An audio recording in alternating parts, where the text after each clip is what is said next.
Arus lalu lintas Jalan Lintas Timur Sumatera Palembang Betung, khususnya dari KM 13 ke Sembawa Banyuasin, pada Jumat 7 Agustus 2026 masih alami kemacetan.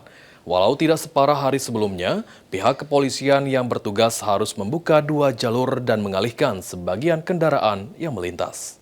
Jalintim Palembang Betung dari KM 13 hingga Sembawa Banyuasin masih mengalami kepadatan akibat dampak pekerjaan pengecoran jalan di KM 17. Untuk mengatasinya, Satlantas Polres Banyuasin telah memberlakukan rekayasa lalu lintas dengan membuka dua jalur setelah sisi jalan menuju Pangkalan Balai dapat kembali dilalui. Namun karena tingginya volume kendaraan, khususnya kendaraan bertonase besar yang melintas, menyebabkan arus lalu lintas masih mengalami kemacetan.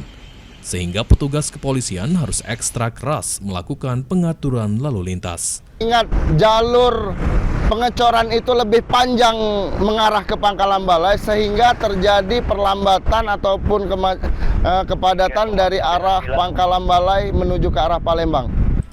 Selain membuka dua jalur, petugas juga mengalihkan sebagian kendaraan melalui jalur alternatif Simpang Sementul, Simpang Alpawan, Simpang Talang Bulu, hingga Simpang Tanamas.